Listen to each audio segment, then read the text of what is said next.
অনেকে এ ধরনের কথা বলছেন যে বাংলাদেশে আরবের ইসলাম চাই না, ফার্সিয়ান ইসলাম চাই না, তার্কি ইসলাম চাই না, কি চাই? বাংলার ইসলাম চাই। এরকম একজন প্রবক্তা কিছুদিন আগে তিনি ইনিবিনি এই ধরনের কথাই বলার চেষ্টা করেছেন, আমি লক্ষ্য করেছি।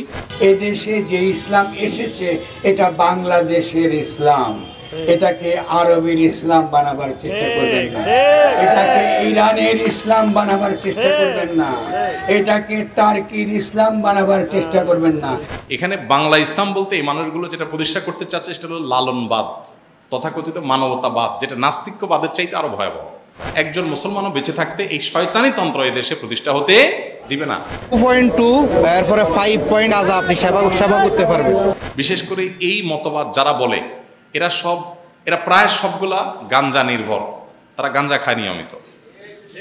তাদের এই গাঞ্জা খাওয়াকে হালাল করার জন্য নানা রকমের যে আকাম কুকাম আছে সেগুলো হালাল করার জন্য যদি কোরআন হাদিস থেকে হালাল করা সম্ভব হবে না, এই জন্য এটাকে বাংলার ইসলাম নাম দিয়া আলাদা করে এটাকে তারা গাঞ্জা খাওয়ার বৈধতা তারা চাচ্ছে। আসলে গণতন্ত্র, এই গণতন্ত্র বাংলাদেশে গণতন্ত্রের যে চর্চা আমরা দেখে আসছি এত বছর, আমার প্রশ্ন হলো বাংলাদেশে গণতন্ত্রের চর্চা যেটা চলে আসছে, চলমান বা স্টাবলিশড আছে আমরা জানি, সেটা কি? সেটা হলো রাতে ভোট করে ফেলা। বাংলাদেশে গণতন্ত্রের চর্চা হলো কি? বিরোধী মতের যারা আছে তাদেরকে নিয়ে আয়না ঘরে ভরে ফেলা, ভিন্ন মতের মানুষদেরকে হুমকি ধামকি দেওয়া, ভয়ভীতি দেওয়া, মামলা হামলা দেওয়া। এই না, যারা ইসলাম নিয়ে এই ধরনের মন্তব্য করছে আমি তাদেরকে প্রশ্ন রাখতে চাই, আপনারা গণতন্ত্র প্রতিষ্ঠার ক্ষেত্রে কি বলেন যে আমরা বাংলাদেশের গণতন্ত্র চাই? এটা কি বলেন? ইসলামকে এদেশ থেকে ধুয়ে মুছে পরিষ্কার করার কোনো উপায় যেহেতু নাই, তারা জানে, এজন্য বিকৃতভাবে ইসলামের নামে শয়তানি মতবাদকে তারা প্রতিষ্ঠা করতে চায়। আমরা সৌদি আরবের ইসলামও চাই না, তার্কির ইসলামও চাই না, ইরানের ইসলামও চাই না, বাংলার ইসলামও চাই না, আমরা চাই কোরআন এবং হাদিসের ইসলাম। অনেকে বাংলাদেশে নদিয়ার ইসলাম বা বাংলা ইসলাম প্রতিষ্ঠার কথা বলছেন। ইসলামে কি বাংলার ইসলাম আর আরবের ইসলাম বলতে আলাদা কোনো বিভাজন আছে? খুবই গুরুত্বপূর্ণ প্রশ্ন। সম্প্রতি এটা বেশ আমরা কয়েকদিন থেকে জোরে সোরে শুনতে পাচ্ছি। অনেকে এ ধরনের কথা বলছেন যে বাংলাদেশে আরবের ইসলাম চাই না, ফার্সিয়ান ইসলাম চাই না, তার্কি ইসলাম চাই না, কি চাই? বাংলার ইসলাম চাই। তো ইসলাম কি আসলে বাংলার আর আরবের ইসলাম বলতে এরকম কোনো বিভাজন বা বিভক্তি আছে কিনা? এর উত্তর হলো যে যারা এটা বলছেন তারা ধরে নিয়েছেন যে প্রত্যেক অঞ্চলের ইসলাম আলাদা এবং যে কোনো অঞ্চলে মানুষ সে অঞ্চলের ইসলাম অনুসরণ করলে বোধহয় মুক্তি পাবে। এই ধারণা যারা করছেন, ইসলামটা তাদের কাছে জাস্ট ছেলে খেলার মতো। আমার বিশ্বাস তারা আসলে ইসলামের প্রতি বিশ্বাসী নেই। ইসলামের প্রতি যদি বিশ্বাস থাকতো, এটা আল্লাহর পক্ষ থেকে মনোনীত দিন। আল্লাহ বলেছেন কোরআনে, ইন্নাদ-দীনা ইনদাল্লাহিল ইসলাম, আল্লাহর কাছে একমাত্র মনোনীত দিন, ধর্ম, জীবন বিধান, এটা কোনটা? ইসলাম। তো দিন যদি আল্লাহর তরফ থেকে মনোনীত হয়ে থাকে তাহলে সেটা তো এক এক অঞ্চলের জন্য আল্লাহ আলাদা আলাদা নবী পাঠান নাই। তো বাংলাদেশে আলাদা নবী পাঠান নাই, তার্কিতে আলাদা নবী পাঠান নাই, ইরানে আলাদা নবী পাঠান নাই, সৌদি আরবে আলাদা নবী পাঠান নাই, আলাদা কোরআন আল্লাহ তাআলা দেন নাই। আমাদের সমস্ত পৃথিবীর মুসলমানদের নবী এক, কোরআন এক, কেবলা এক, এগুলো ভিন্নতা নাই। তাহলে ইসলামের ক্ষেত্রে ভিন্নতার কথা যারা বলছেন তারা মূলত ইসলামকে এদেশ থেকে ধুয়ে মুছে পরিষ্কার করার কোনো উপায় যেহেতু নাই, তারা জানে, এজন্য বিকৃতভাবে ইসলামের নামে শয়তানি মতবাদকে তারা প্রতিষ্ঠা করতে চায়। এ হলো তাদের মূল চক্রান্তের জায়গাটা। এখানে তাদের দাবির যে অসারতা, খুবই হাস্যকর একটা দাবি এটা, সেটা বোঝার জন্য আমরা একটা ছোট উপমা দিতে পারি। গণতন্ত্র, এই গণতন্ত্র বাংলাদেশে গণতন্ত্রের যে চর্চা আমরা দেখে আসছি এত বছর, আমেরিকাতে গণতন্ত্রের চর্চা সেভাবে হয় না। পৃথিবীর অন্য অনেক দেশে আছে গণতন্ত্রের চর্চা এভাবে হয় না। গণতন্ত্রের যে জন্মস্থান সে আমেরিকাতে গণতন্ত্রের চর্চা যেরকম হয়, বাংলাদেশে বা আমাদের আশেপাশে অনেক দেশে সেরকম গণতন্ত্রের চর্চা হয় না। আমার প্রশ্ন হলো, বাংলাদেশে গণতন্ত্রের চর্চা যেটা চলে আসছে, চলমান বা স্টাবলিশড আছে আমরা জানি, সেটা কি? সেটা হলো রাতে ভোট করে ফেলা। বাংলাদেশে গণতন্ত্রের চর্চা হলো কি? যে বিরোধী মতের যারা আছে তাদেরকে নিয়ে আয়না ঘরে ভরে ফেলা। বাংলাদেশে গণতন্ত্রের চর্চা কি? ভিন্ন মতের মানুষদেরকে হুমকি ধামকি দেওয়া, ভয়ভীতি দেওয়া, মামলা হামলা দেওয়া। এই না, বাংলাদেশে গণতন্ত্রের এই স্বরূপ যত সরকারি এসেছে বিগত সময়ে, কেউ কম করেছে, কেউ বেশি করেছে, এই টাইপের কাজগুলোই হয়েছে। হয়তো এত অ্যাগ্রেসিভ লেভেলে যায় নাই, কিন্তু কোনো না কোনো পর্যায়ে এসে প্রশ্নবিদ্ধ ছিল। এখন প্রশ্ন হলো, গণতন্ত্র প্রতিষ্ঠা করার কথা যারা বলে, যারা ইসলাম নিয়ে এই ধরনের মন্তব্য করছে, আমি তাদেরকে প্রশ্ন রাখতে চাই, আপনারা গণতন্ত্র প্রতিষ্ঠার ক্ষেত্রে কি বলেন যে আমরা বাংলাদেশের গণতন্ত্র চাই? এটা কি বলেন? ওই ক্ষেত্রে তো আপনারা বলেন না বাংলাদেশের গণতন্ত্র চাই না, আমেরিকার গণতন্ত্র চাই, গণতন্ত্রের কেতাবি গণতন্ত্র চাই, আমাদের দেশে যেটা আছে সেটা চাই না। তো গণতন্ত্রের ক্ষেত্রে আপনি বুঝেন কোনটা ভেজাল আর কোনটা আসল, আপনি কোনটা চান সেটা আপনি ক্লিয়ার করে বলেন। ইসলামের ক্ষেত্রে আসলে বলেন না আমাদের দেশে যেটা আছে ইসলামের নামে ভুল ভাল যা থাকুক এটাই থাকুক। তো এখানে আসলে আমাদের দেশে যে ভুলভাল আছে তা না, দেশের 90 থেকে 95% মুসলমানরাই আলহামদুলিল্লাহ ইসলামের বেসিক বিষয়গুলো সম্পর্কে তাদের ধারণার ভিতরে কোনো মতপার্থক্য নেই, সবাই এক। এখানে বাংলা ইসলাম বলতে এই মানুষগুলো যেটা প্রতিষ্ঠা করতে চাচ্ছে সেটা হলো লালনবাদ, তথাকথিত মানবতাবাদ, যেটা নাস্তিক্যবাদের চাইতে আরো ভয়াবহ। যেই মতবাদের মূল উদ্দেশ্য হলো মানুষকেই ঘুরিয়ে ফিরিয়ে স্রষ্টা বানানো। এরকম একজন প্রবক্তা কিছুদিন আগে তিনি ইনিবিনি এই ধরনের কথাই বলার চেষ্টা করেছেন, আমি লক্ষ্য করেছি। তিনি বলেছেন যে মানুষ আল্লাহর খলিফা। এখানে খলিফা, আল্লাহ কোরআনে যে খলিফা বলেছেন, খলিফা শব্দের কি কি অর্থ আছে, খলিফা শব্দ বলতে আল্লাহ কি বুঝিয়েছেন, তাফসিরে কি কি ব্যাখ্যা এর আছে সেগুলো সম্পর্কে ওনার কতটা ধারণা আছে জানি না। উনি বললেন যে খলিফা মানে ধরে নিয়েছেন প্রতিনিধি, এটাই চূড়ান্ত। যাই হোক, তো মানুষ যেহেতু আল্লাহর প্রতিনিধি, তাহলে মানুষ আল্লাহর প্রতিনিধি হিসাবে মানুষ যা করবে এটাই আল্লাহর কাজ। এটা হলো সেই শয়তানি তন্ত্র, সেই শয়তানি চিন্তা চেতনা বিশ্বাস, যে শয়তানি চিন্তা চেতনা বিশ্বাসে মানুষকেই আল্লাহ, মানুষকেই যার স্রষ্টা বানানো হয়। সবার উপর মানুষ সত্য, তাহার উপর নাই। শুনছেন আপনারা? আমরা বলেছি আল্লাহ সত্য, জান্নাত সত্য, জাহান্নাম সত্য।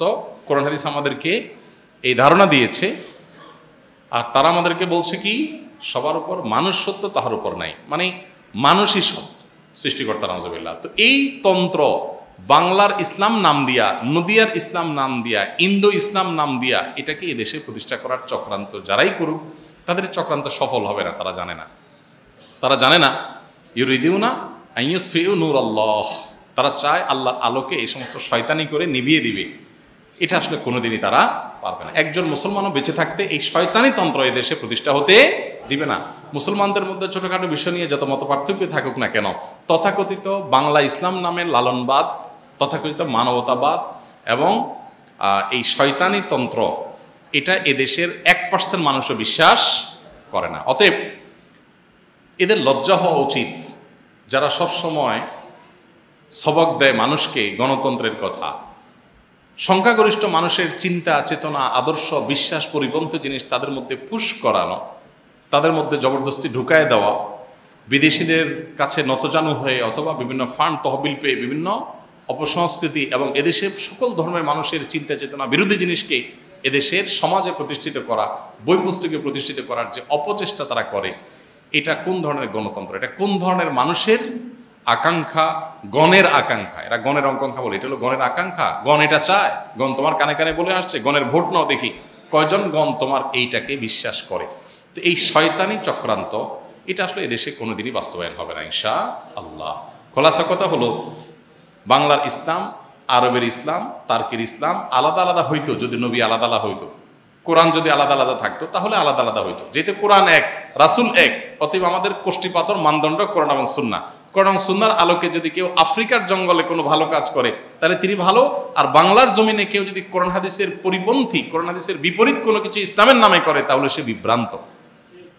এই বিভ্রান্তি এবং বিকৃতিটাকে ইসলামের লেবাস এবং খোলস পরিয়ে এটাকে স্টাবলিশ করার জন্য, বিশেষ করে এই মতবাদ যারা বলে, এরা প্রায় সবগুলা গাঞ্জা নির্ভর, তারা গাঞ্জা খায় নিয়মিত। তাদের এই গাঞ্জা খাওয়াকে হালাল করার জন্য নানা রকমের যে আকাম কুকাম আছে সেগুলো হালাল করার জন্য যদি কোরআন হাদিস থেকে হালাল করা সম্ভব হবে না, এই জন্য এটাকে বাংলার ইসলাম নাম দিয়া আলাদা করে এটাকে তারা গাঞ্জা খাওয়ার বৈধতা তারা চাচ্ছে। আসলে এই অপকর্ম তারা করতে চাচ্ছে। আল্লাহ রাব্বুল আলামিন যে সুস্থ একটা মস্তিষ্ক দিয়েছেন, এটাকে বিকৃত করা এটাই হলো একটা অসুস্থতা। এই অসুস্থতাকে তারা চাপিয়ে দেওয়ার যে চেষ্টা করছে, তারা জানে না যে এটা বাংলাদেশে কোনোদিনই সফল হবে না, একদিনের জন্য সফল হবে না। কারণ এই দেশের মানুষ অন্য যা কিছুই হোক না কেন, কোরআন হাদিসকে আপনি বিকৃত করে ফেলবেন, ইসলামের যে ধারণা এদেশে প্রতিষ্ঠিত আছে 90-95%-এরও বেশি মানুষ যেটা ব্যাপারে কোনো ভিন্ন মত পোষণ করে না, সেটাকে আপনি জোর করে চাপিয়ে দিবেন। এটা এদেশে মানুষ একদিনের জন্য হতে দিবে না ইনশাআল্লাহ। হলো বাংলা ইসলাম, ইরান ইসলাম, তার্কি ইসলাম। হ্যাঁ, এক এক অঞ্চলে ইসলামের ব্যাখ্যা নিয়ে এক এক ধরনের মতামত আছে, ভিন্নতা আছে, কিন্তু মুসলমান ইসলামের সঠিকতা, বেঠিকতা, বিভ্রান্তি আর সরল পথ এটা নিরূপণ করবে যে দুটি কষ্টি পাথর দিয়ে, তার একটা হলো কোরআন, আরেকটা হলো নবী সাল্লাল্লাহু আলাইহি ওয়াসাল্লামের হাদিস। অতএব কোরআন এবং হাদিসের আলোকেই আমরা নিরূপণ করব কোনটা ইসলাম আর কোনটা ইসলাম না। আমার দেশে কোনটা চালু আছে সেটাই যদি ইসলাম হয়, তাহলে তো আল্লাহর প্রতি ঈমান আনলাম না, আমি মাতৃভূমির প্রতি ঈমান আনলাম। যে আমার দেশে যা আছে উল্টা হলেও সেটা আমি কি সঠিকভাবে গ্রহণ করলাম। আমার দেশে যদি ইসলামের নামে কোনো ভুল কাজ কেউ করে, তাহলে সেটাকে আমি ভুল বলবো ইসলামের আলোকে। আর যদি সঠিক কাজ অন্য দেশেও কেউ করে, আমি সেটাকে সঠিক বলবো। অতএব ইসলাম কোনো দেশকে অনুসরণ করতে বলে না। ইসলাম কাকে অনুসরণ করতে বলে? কোরআন এবং হাদিসকে। সাল্লাল্লাহু আলাইহি ওয়াসাল্লাম বলেছেন যে তারাকতু ফিকুম আমরাইন, আমি তোমাদের কাছে দুইটা জিনিস শিখে গেলাম। কয়টা জিনিস শিখে গেছেন উনি? কিতাবাল্লাহি ওয়া সুন্নাতা, একটা হলো আল্লাহর কিতাব আর একটা হলো আল্লাহ রাসূলের সুন্নাত। তিনি বলেছেন এই দুইটা জিনিস আমি তোমাদেরকে রেখে গেলাম। এই দুইটা জিনিসকে যদি তোমরা শক্তভাবে আঁকড়ে ধরো, মজবুতভাবে আঁকড়ে ধরো, তাহলে তোমরা বিভ্রান্ত হবে না। এই জন্য আমাদেরকে দেখতে হবে কোরআন এবং হাদিস, অঞ্চল না। নবী সাল্লাল্লাহু আলাইহি ওয়াসাল্লাম বলেন নাই আমি তোমাদের মধ্যে সৌদি আরবের ইসলাম রেখে গেলাম, বলছেন উনি? আমরা এই বাংলার ইসলাম নামে বিভাজনের বিরোধিতা করছি, এর মানে এই না যে আমরা চাচ্ছি সৌদি আরবের ইসলাম আসো। আমরা সৌদি আরবের ইসলামও চাই না, তার্কির ইসলামও চাই না, ইরানের ইসলামও চাই না, বাংলার ইসলামও চাই না। আমরা চাই কোরআন এবং হাদিসের ইসলাম, আল্লাহ এবং তার রাসূলের ইসলাম। ইসলাম কোনো অঞ্চল ইসলামের সত্য অসত্য, ইসলামের সঠিকতা বেঠিকতার মানদণ্ড কোনো অঞ্চল হয় না। ইসলামের সঠিকতা বেঠিকতার মানদণ্ড কি? কোরআন এবং হাদিস। অতএব এই কনসেপ্টটাকে পরিবর্তন করে জগা খিচুড়ি খিস্তি খেউড় এটাকে ইসলামের খোলসে যারা প্রতিষ্ঠা করতে চাচ্ছে, তারা জানে না এটা তাদের দিবার স্বপ্ন। তারা ধরাকে সরা জ্ঞান করছে, মনে করছে যে কি যেন পেয়ে গেছে হাতের কাছে, যা খুশি তা বোধহয় তারা চাপাই দিতে পারবে। আল্লাহ তাআলা তাদেরকে হেদায়েত দান করুন, আমরা দোয়া করি। আমরা সবার জন্য হেদায়েতের দোয়া করি। গণতন্ত্রের বেলায় তো আপনি বলেন না যে বাংলাদেশে গণতন্ত্রের যে ফরম্যাট চর্চা আছে আমরা এটাই চাই, সেটা তো বলেন না। গণতন্ত্রের বেলায় বলেন যে গণতন্ত্রের উজ্জ্বল উদাহরণ অমুক দেশের, সেখানে নির্বাচন সঠিকভাবে হয়, গণতন্ত্রের চর্চা সঠিকভাবে হয়। গণতন্ত্রের বেলায় তো বলেন না যে আমরা এই দেশীয় গণতন্ত্র চাই, যেটা এই দেশে কালচার আছে গণতন্ত্রের সেটাই চাই, সেটা তো বলেন না। ইসলামের বেলায় কেন এটা বলেন? কারণ আপনি গাঞ্জা খাইতে চান। কি চায়? গাঞ্জা খাওয়ার বৈধতা। কোরআন হাদিস বলে এটা হয় না, এই জন্য মনের মতো সেটা পরিবর্তন করতে চায়। আল্লাহ তাআলা এই সমস্ত ষড়যন্ত্রকারীদেরকে প্রতিহত করা, এদের ষড়যন্ত্র এবং শয়তানের সম্পর্কে আমাদেরকে সজাগ থাকার মতো শক্তি এবং সামর্থ্য দান করুন। আমরা এই সমস্ত শয়তানের পরে সবাই সতর্ক থাকবো এবং দালিলিকভাবে এগুলোর মোকাবিলা আমাদেরকে করতে হবে ইনশাআল্লাহ তাআলা।